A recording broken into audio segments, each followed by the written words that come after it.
last part of this lesson tonight is special. Now, love is the fountain of joy in human hearts, the cosmic mind in human consciousness. God is love. Therefore, love is not relative. It is a reality beyond analysis. Immediately you try to analyze love, you have lost it. It defies analysis for the simple reason that it is beyond mind. The mind of man can become aware of love, but does not know what it is, only knows that it is. Love is that creative principle in life that is eternally functioning in the spiritual, always expressing itself outwardly in the material. Therefore, we see that love is not anything that we can analyze, nor can we probe into, because immediately we do so, we lose it. Love is something that comes into the being when the self dissolves away. When love is in full force, the self does not exist because love swallows up the self in its expression. This is the great truth we must learn if we are to love and be loved. Because love is the saving of mankind. Without this love, there is no possibility of the world surviving. To be truly loved, there is union in which the self disappears. You should not try to recapture those moments, because you then make love relative, just a memory. Love is not a memory. Love is always present and flows into the soul at any time the soul makes way for it. But when the self is in evidence, there can be no true love. Try it out and see. Analyze your own position. Analyze your feelings of love. That love that flows into you, the self disappears entirely. The self is swallowed up in love. But if the self is in evidence, and the more evidence of the self can be seen, the less love there is. But when the self is in evidence, there can be no true love. If you want to feel the joy of love, you must lose yourself in love. Perhaps you think you love your wife, your husband, your children. The great test is how much self is in your love. Do you love your children because of yourself? That you always want to put the self in front? That your children must do this and must do that and so forth, and that is your love for your children. If you analyze it, you will see it is not love at all. Do you do things for love, or do you do things because you love? To truly love, you must become love itself. Most of our troubles today arise from the fact that as a child, our natural love God's love, born in us, died, because it was never given a chance to express itself, because of the ignorance of our parents, who themselves did not know how to love. Yes, a wife or a husband may be a dutiful wife or husband, and dutiful parents, but have they learned the art of true loving? Most have not, because their parents and their parents' parents did not understand what love meant.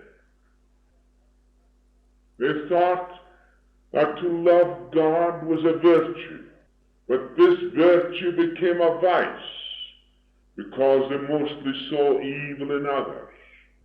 There is no love in this kind of virtue.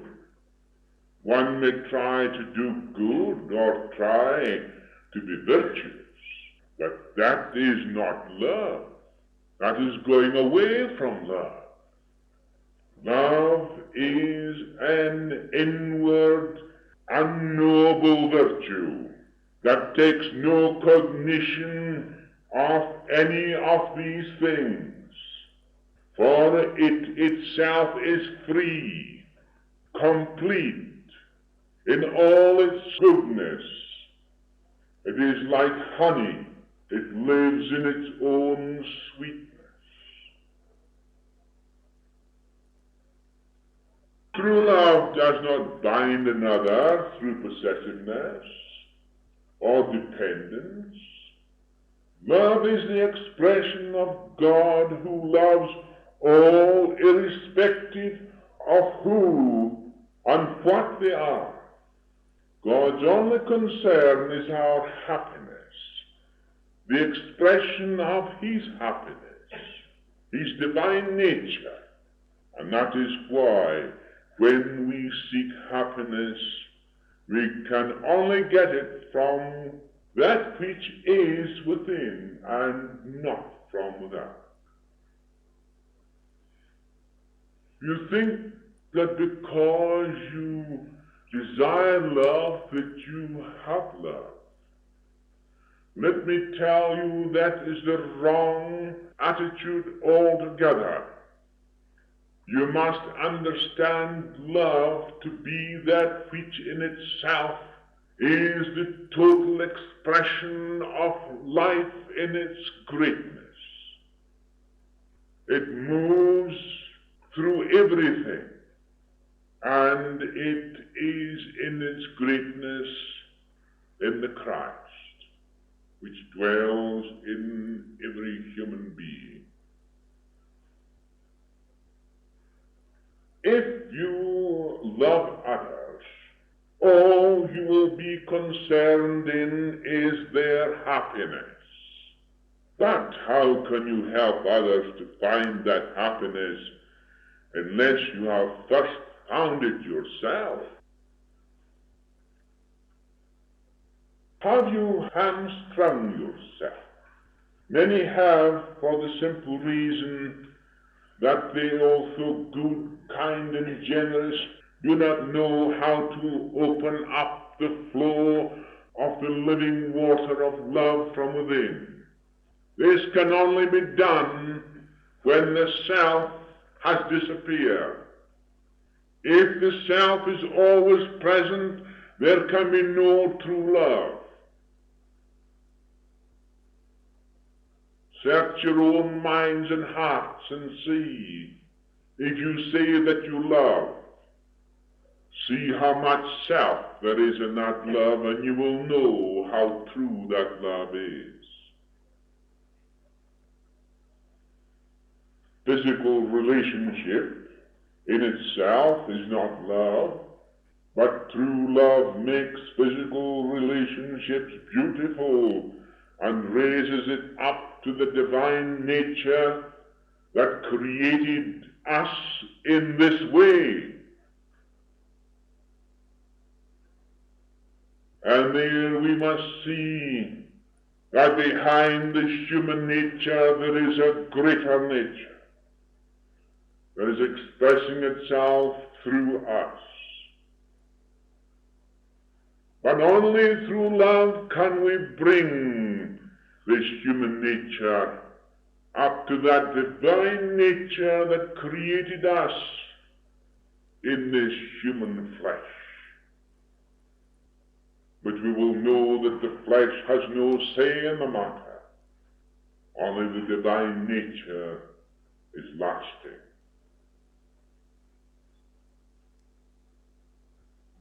When you know this love, you're always in love.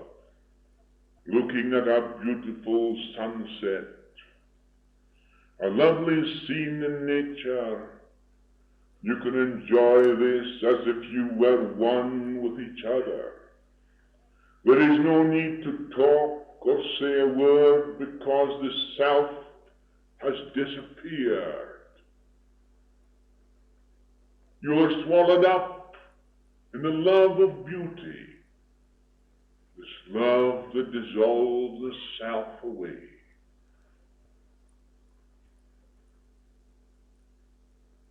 Love is not a mental or a physical thing, and there's no use of trying to find out what it is because you're only searching in vain. We do not know what electricity is.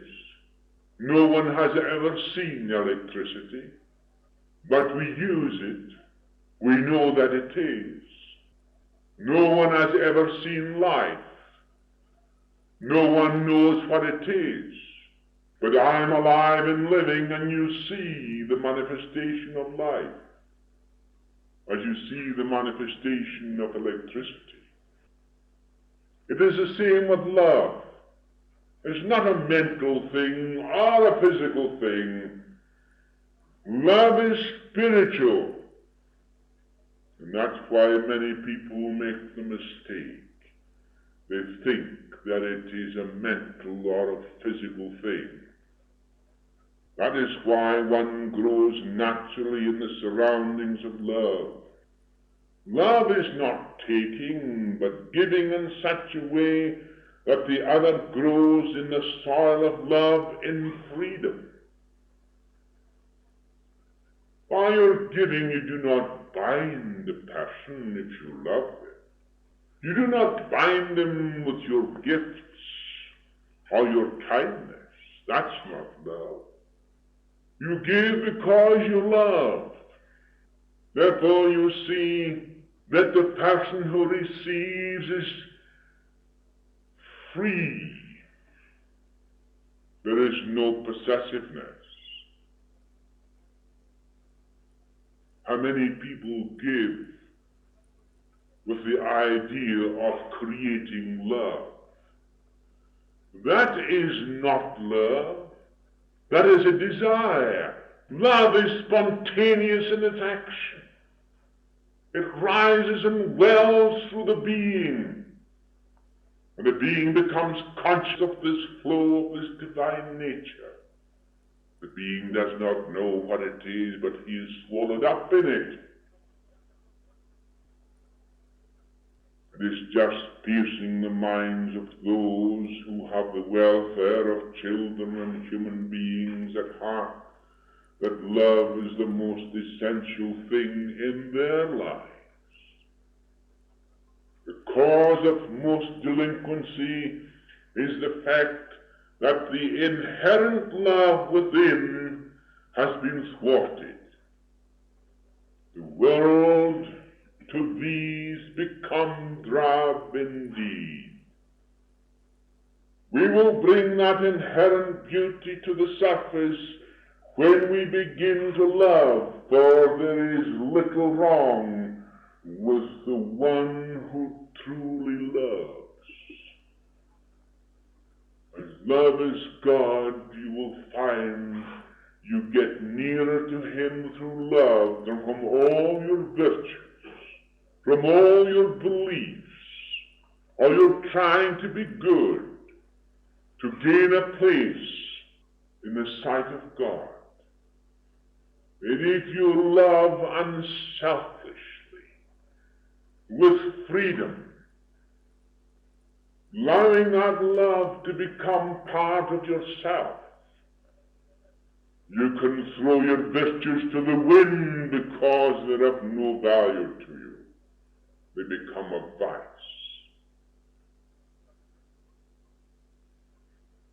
I'm taking you deeper than the ordinary thought that comes to most people when they talk of love, who talk of love so glibly.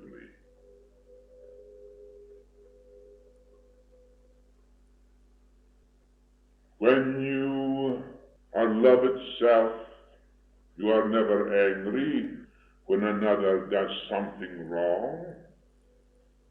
There is a friendliness that leads to the human heart, which leads to right thinking. Even the worst offenders will respond to love, and you will find that inherent beauty within the soul will come to the surface. To check, to criticize, to denounce, or punish is a hindrance to the true expression of the love of God that is within.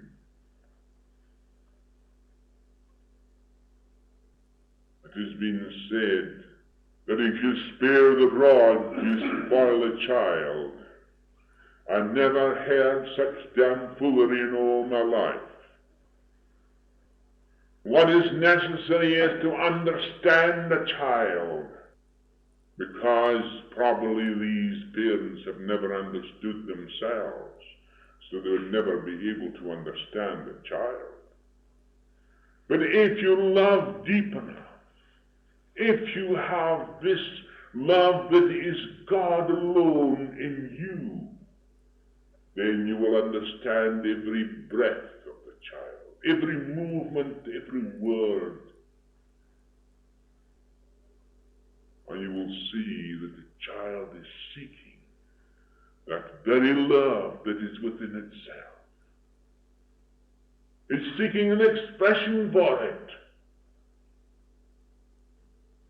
But when this love is thwarted, then there is a drab life, very drab indeed.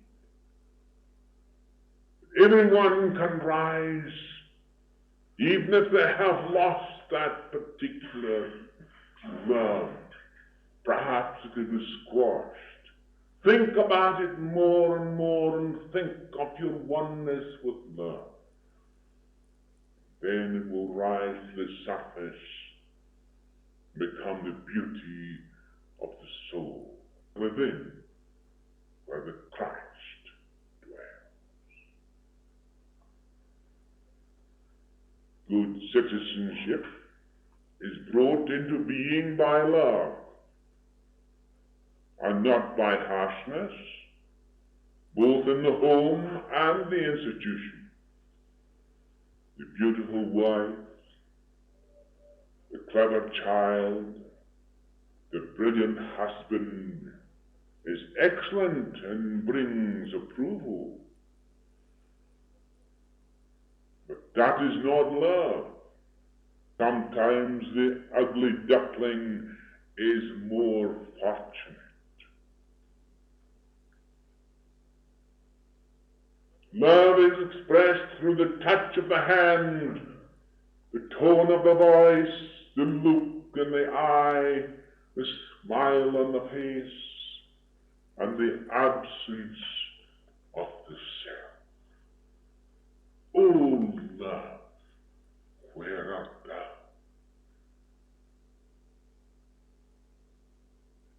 When you see then and hear these words, and you ask yourself the question, O love, where art thou?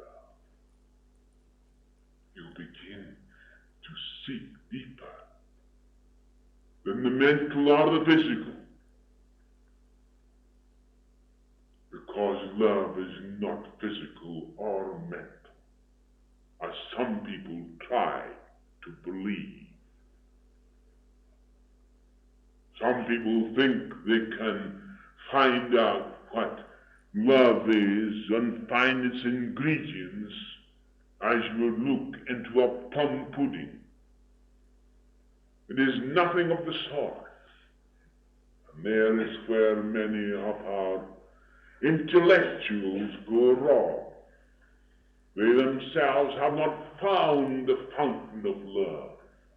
Love is a fountain of joy in human hearts, the cosmic mind in human consciousness.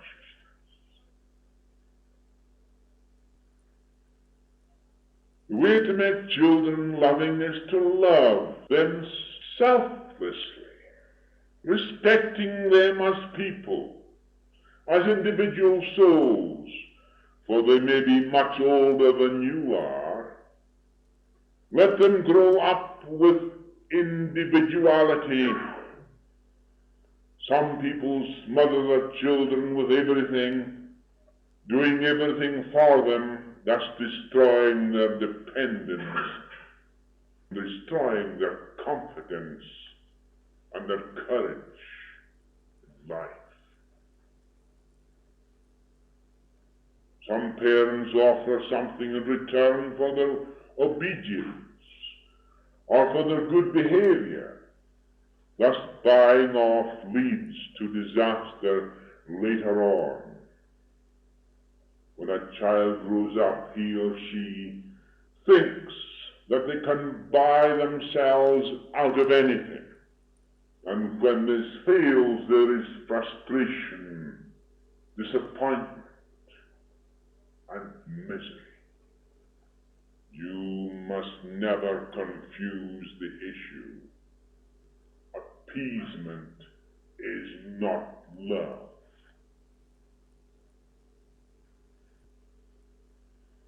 When one loves, one acts normally. When one does not love, they act abnormally. There can be no true love except that the self has passed away and two become as one. We must look deeper than the outer self to find peace and love. Some are continually caught up in the net of a guilty conscience. Think of the prodigal son. The father never held anything against him, but the brother did. Immediately the son came to the father. He put his arms around him and brought in the best robe, put a ring on his finger and sandals on his feet, killed the fatted calf, and all were merry. When you begin to realize the truth, you'll begin to love your neighbor and also yourself. If you love your neighbor first, you will be better able to love yourself. But if you're always seeing the bad in your neighbor, you are sure to see it in yourself. The Master said, take the plank out of your own eye, you hypocrite, and you may see better how to take the splinter out of your brother's eye. In fact, we see that this reminds us of our own shortcomings first, before we deal with those in our brothers.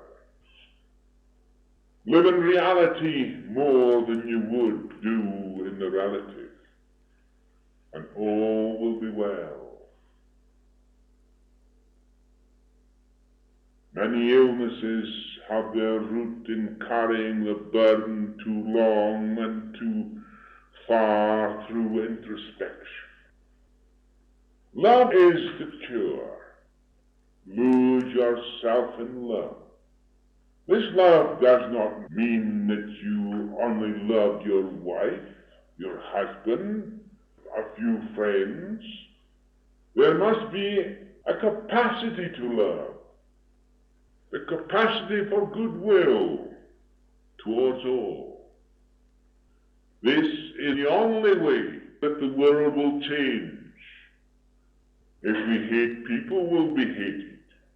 If we dislike, we'll be disliked. If we love, we will be loved. Why not try and follow in the Master's footsteps and see what will happen individually and collectively? The world will be made over to love, and there will be peace and goodwill to all men. Yes, we repeat the phrases of the Master in parrot fashion. And we think because we can learn a few phrases of what the Master said, it will be a screen that will hide us. There is no hiding behind any screen. But I say this, no matter what screens there are, learn to love. The screens will dissolve away into nothingness where they belong. They are mental, not spiritual. Paul says, love is very patient, very kind. Love knows no jealousy, makes no parade, gives itself no airs, is never rude, never selfish, never irritated, never resentful. Love is never glad when others go wrong. Love is gladdened by goodness, always slow to expose, always eager to believe the best, always hopeful, always patient. Love never disappears. It is the eternal thing, ever present. Without love, there can be no creation of beauty. Master says, I give you a new command, to love one another. As I have loved you, you are to love one another. By this, everyone will recognize that you are my disciples, if you have love for one another. This is my message to you, that you love one another as I love you. Now we will turn to lesson 9, just before the Master prepares to wash the feet of the disciples. All I can do is to point out the way, but each one of you must make your own personal approach. But your sincere desire for truth will produce a corresponding unfolding of love and truth. And when the supreme truth is reached, you will find in your final recognition of the divine name, I am, that God is love. That is why Christ was born to love. The greatest man on earth, because he was love. This is well portrayed in the Master's act of washing the feet of his disciples. In John 3:13-3, it says, the Father Father had put everything into his hands, knowing that he had come from God and was going to God. He rose from the table, laid aside his robe, and tied a towel round him, then poured water into a basin and began to wash the feet of the disciples, wiping them with the towel he had tied round him. He came to Simon Peter. "Lord," said he, "you wash my feet?" Jesus answered him, "You do not understand just now what I am doing, but you will understand it later on." Said Peter, "You will never wash my feet." "Never, unless I wash you," Jesus replied. "You will not share my lot." "Lord," said Simon Peter, "then wash not only my feet, but my hands and head." Verse 12, Jesus said, "Do you know what I have been doing to you? You call me teacher and Lord, and you are right. That's what I am. Well, if I washed your feet, I who am Lord and teacher, you are bound to wash one another's feet. For I have been setting you an example, that you should do what I have done to you. Truly, truly, I tell you, a servant is not greater than his master, nor is a messenger greater than he who sent him. If you know all this, blessed are you if you really do it. He who receives one I send receives me, and he who receives me receives him who sent me. What a wonderful truth. He who receives me receives him who sent me. These words of Jesus speak for themselves. The example was shown that if they considered him supreme and he served them, they must also serve one another. In other words, I show you that I love you. You must also love one another.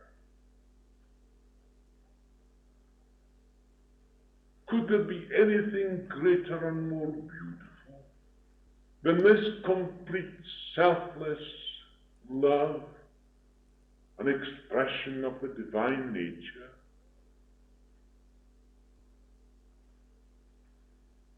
All his disciples were not faithful to him.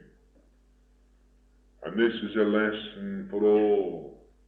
In verse 18 it says, that the scriptures might be fulfilled.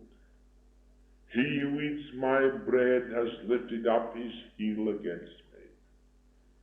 Jesus was referring to the scripture Psalm 41, 7 and 9, old version. All who hate me whisper together against me. Against me do they devise my heart. Yes, mine own familiar friend, in whom I trusted, which did eat off my table, has lifted up his heel against me. Jesus must have been a keen student of the Scriptures and knew what the prophets had voiced before him, and also what they said about him. Although there is a personal aspect about this saying, there is also the spiritual. The personal sense. Who has not experienced so-called friends who lie and speak ill against you, while at the same time they eat your bread and sup with you? Let it enter into your own hearts. These things are all meant for us. We don't need to be ashamed of our shortcomings. What we've got to do is discern them so we don't perpetuate them. Nor do we have to hide from them and try and shrug our shoulders and get away from them. That doesn't do any good. It is to silently and quietly observe them and see where we are moving. Are we moving towards the Judas, or are we moving towards the Christ? You can soon find out in your own hearts. But when you love deep enough, then you will find the true nature of the Christ. Then I have said before, cast your virtues to the wind. Seek that which is real, that which is in itself reality and perfection, with no blemish. It cannot be tarnished by any thought or any movement of the outer self. It stands supreme and sublime. I am that light. In the ancient script, in the book of Enoch, it says, know ye not that ye speak ill against the Son of Man, who is by divine birth the Son of God?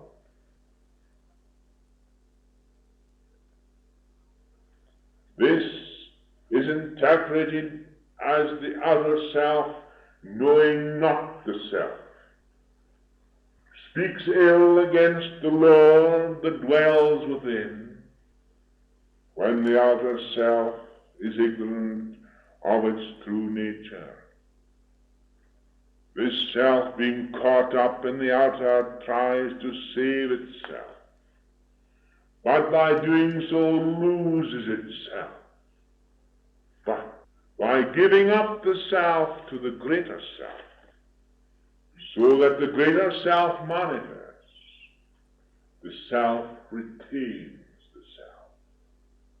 Only those who have deeper understanding can fathom this wonderful truth. Unless ye forsake everything, even your own life, can be no disciple of mine. Jesus knew Judas still clung to the outer self. Thus he was troubled in spirit, and his agony of mind was visible to John, who sat next to him. Truly, truly, I tell you, one of you will betray me. The disciples looked at one another, each at a loss to know which one of them he meant. They were not sure of themselves. Their consciousness of innocence they doubted because of the declaration of the Christ. Is it not so with everyone, even with the disciples? This weakness of the outer self is seen clearly.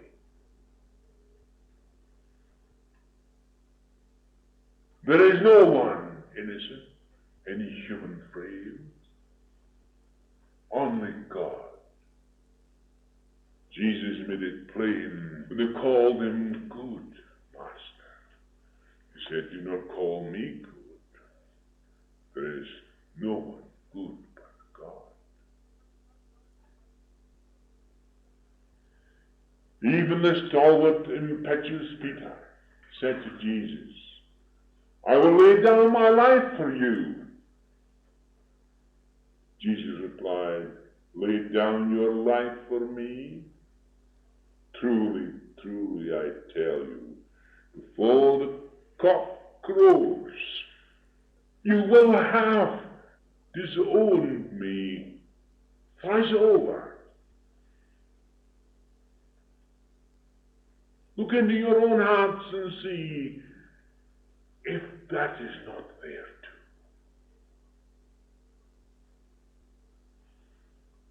too. In this lesson there is a very deep significance.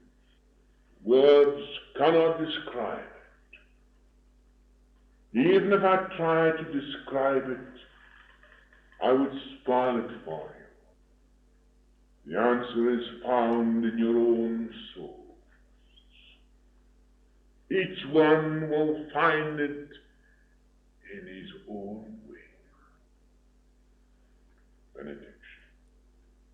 Infinite Spirit, reveal to me the eternal nature in which I live forever, so that I shall never again be afraid.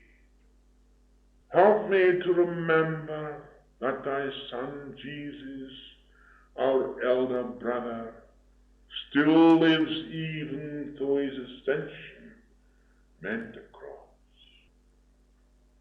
Bless me, O Blessed One, with thy unlimited power to overcome the weaknesses of my outer self. Then I shall know whether I am awake, asleep, or dreaming, that thy eternal loving presence is always with me. Thou art with me always, and I am with thee in Christ forever. I will say, with love for all, unto thee I commend my spirit. My outer self struggles no longer. O infinite Father of mine.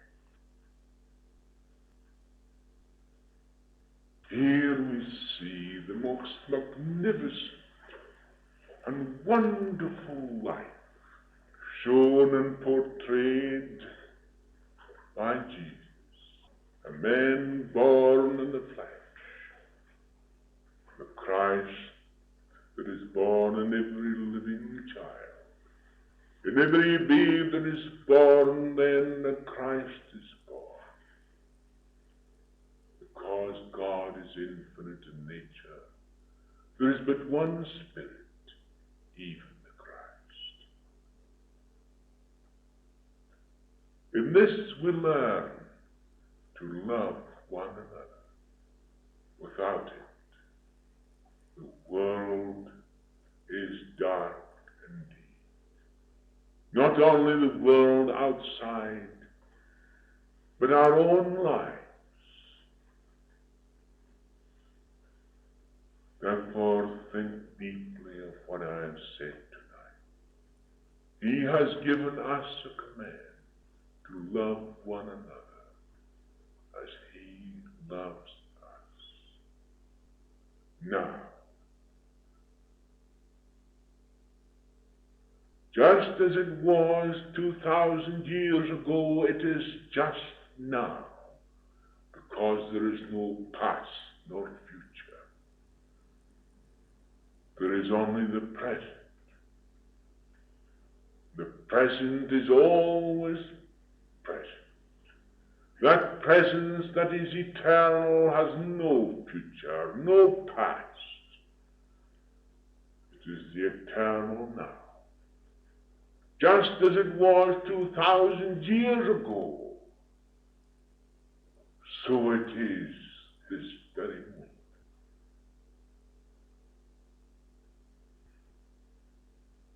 My peace remains with you.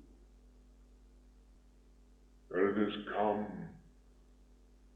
it will stay. It has always been there. Yes, the love of God dwells in each and every one of you. This is my peace. It is yours also.